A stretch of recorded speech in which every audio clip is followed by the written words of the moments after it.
Okay, so it is off the ramps and it's going. I've managed to turn the engine light off. I do have a diagnosis like OBD2 machine, but it's not really for the Alfa, but I managed to turn off the engine light. There is an oil light that came on a while back when I was on a slope, so I need to get a tool to turn that off. But I got it off the driveway. That is finally done. 'Cause I'm on mission like the 007.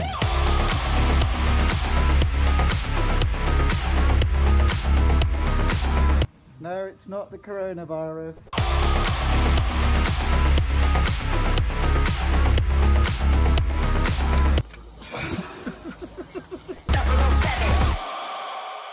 Okay, so I just put a torch on it so you can see. This is a 13mm bolt. I'm just putting the starter motor back in. I've located the one bolt there.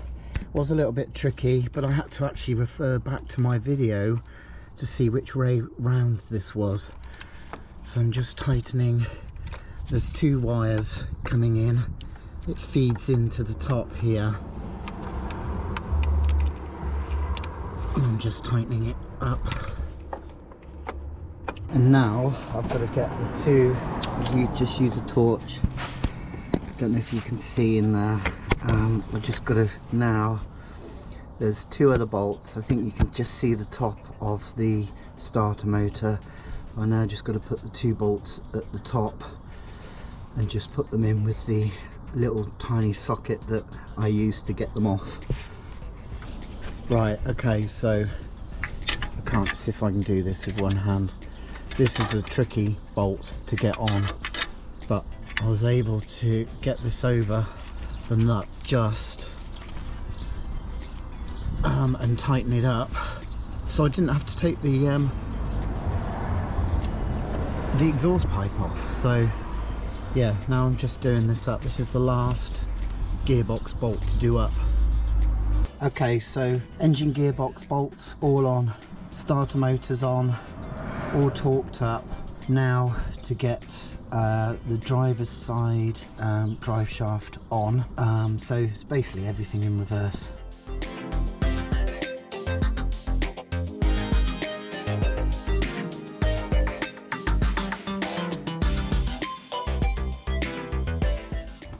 Okay, so drive shaft, the driver's side drive shaft moves nice and freely now, and nothing's obstructing that. And I'm just checking on the bolts as well and making sure everything's all present and correct in there.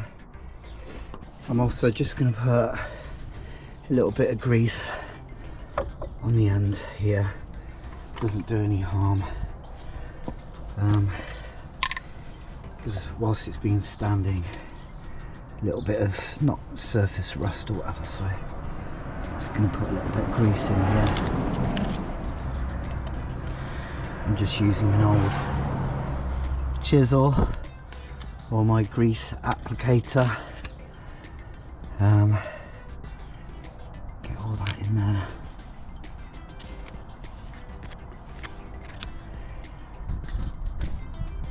Put some on the end here as well.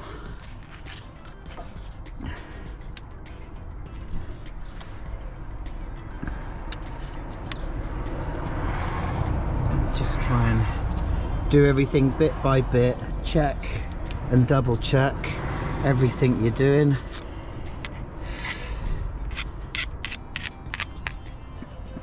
Should be okay.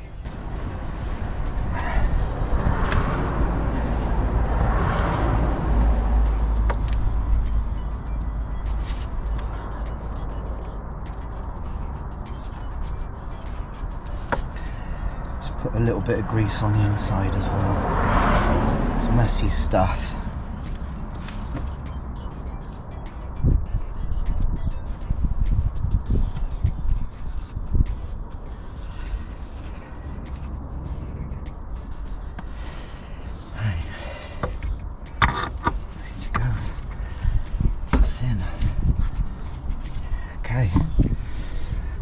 That's all good. Cool.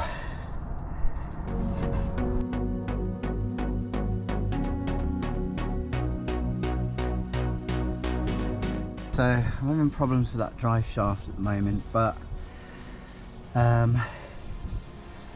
did take that out before I did the subframe, so I'm just going to put the subframe in so that's just not flapping around everywhere. Okay, so I've just put the locating bolts there in that subframe, the other side, and the two large ones here. So you can see I've just dropped it a little bit so I can locate it. Okay, just going in lovely. I greased it a little bit so it goes in nicely.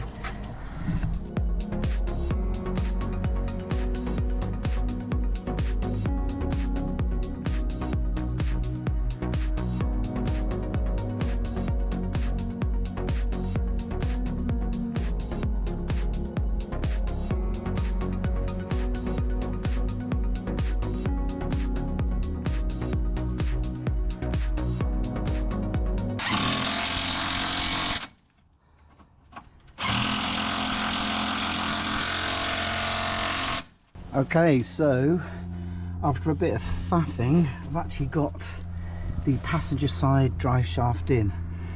Now I've had to move what it was really. I had to move this a bit further over. This is why the bits of wood are in. And then I had to locate it centrally so it's within the splines, and then basically gently sort of tap it in, but it's got to be in squarely, and then it sort of really does go in eventually. So that's both drive shafts done. I couldn't film it really because it was a bit tricky. Right, so where we are at the moment, I've got the drive shaft in the passenger side with the drive shaft nut. I've got the both sides drop down link has gone in. Thank goodness. I thought they were kind of a one time only, but they seem to go in once I've cleaned the thread. After cutting this one off, I do need to get a new bolt, and then I can put that on, which is the steering link. That's the last bit to go on. I think now what I'll start doing is I'm going to put the earthing strap and connect all this up that I can get to easily before I put all the plastic covering on. Okay, so on the earthing strap, this sort of wadding stuff had come off, so I just put another heat shrink sheath on it. Put it on with the heat gun, just so no metal is exposed, and then I'm just tightening this up. That should be it. I'll connect up the gearbox. Okay, so this little join goes actually onto the hydraulic clutch cylinder, basically there, and then it will join onto the pipe. Now this is like the bleed nipple. Apparently this sort of comes in and out when you're pressing the pedal up and down. But what I'm going to do at the moment, just give it a little bit of a clean. Okay, so you can see the old sort of clutch sleeve cylinder, and this is a clip that just pops up. This is the gearbox side, and this is the reservoir side, and it basically slots into there, all the way in. I don't know if I can do this without. So it slots all the way in as far as it can go, and then you press this down to hold it in place. And I think it's pretty much similar to the other one as well, where it pushes in there, and then there's a clip here that clips on. And I think when you, from what I've seen or what I've heard, when you bleed the clutch, you have to release this clip, pull this out a little bit. So I've got a bottle just cable tied to the edge here, and a pipe coming off this bleed nipple. And then now I'm just gonna try and do it, release it a bit. Right, down. You see that? That goes straight in. Up.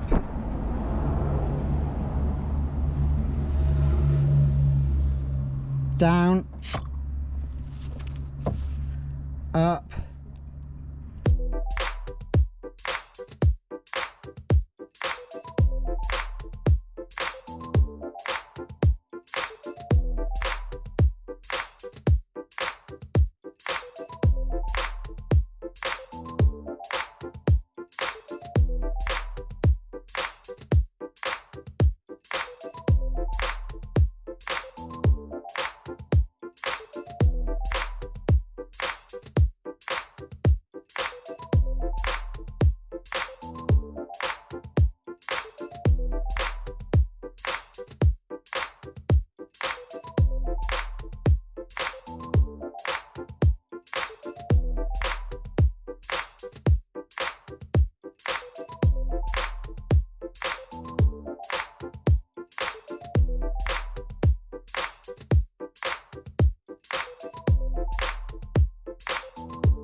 So that's the driver's side now done.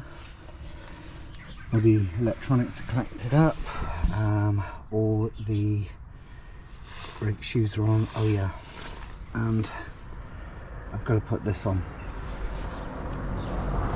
This will go around. This is a bit of a pain, but I've got to get this on. At the moment, I had to rig up something to put the gearbox fluid in, because it's right at the back here. I don't have really the proper tool, but I did have this spout from something else, so I put that on and then just put a bit of pipe, shrunk a bit of pipe. Now it is going down, it's going down slowly, you can see here, so that's good. This takes apparently 1.9 litres and I've got 2 litres here, so okay, so I've always had problems with this wing. Now when I bought it, obviously I had a tiny little bit of a crash, but I think when it was sort of put back, the spacings in here weren't very good. So there's a bolt in there, there's one at the top, I think you can just see it in there, and there's one at the bottom if you open the door. This one here, 2 here, as you can see it's moved, and then that one there. So hopefully the spacing is going to be a lot better. I've just put this sort of battery box platform here, and I'm just about to tidy up the electrics. One thing that's been baffling me is this plug here. Now if anyone can tell me what this is, I really don't know. I think when I took the bumper off it was just there. I can't remember taking it off. Maybe it's for the parking sensors or something, but I think it was just from the pictures it was just nestling down there, but I don't know where it was going. So yeah, I am just going to put all these electrics back, charge the battery, let's see how it goes.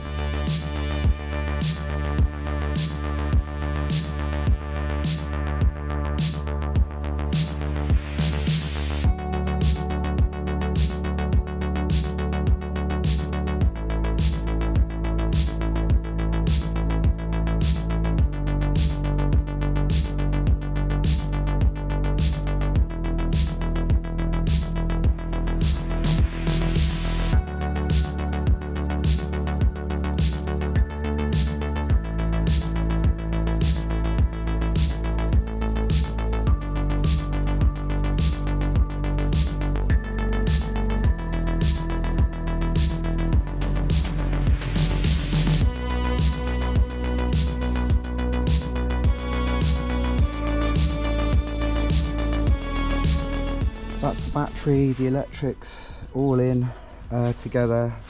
I'm just about to connect it and start it. So here goes to see if anything comes into action.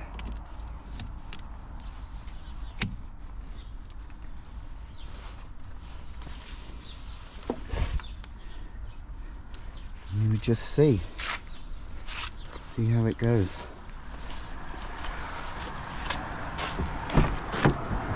Right, lights are on. Make sure it's all in neutral. I mean, it's on the ramps anyway, but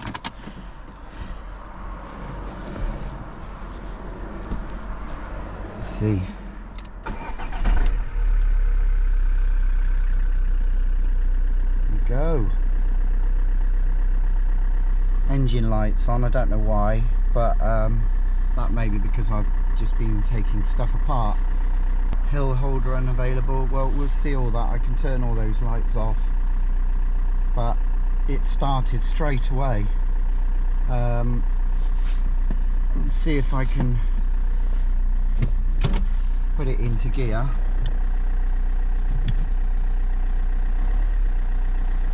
That clutch works. Now I'm just going to, I've just cleaned the plastic while it's out. I've just cleaned the sort of plastic wheel or arch liner. Actually, I've just cleaned a little bit down here because this had a bit of mud down there, so that will help while it's all off.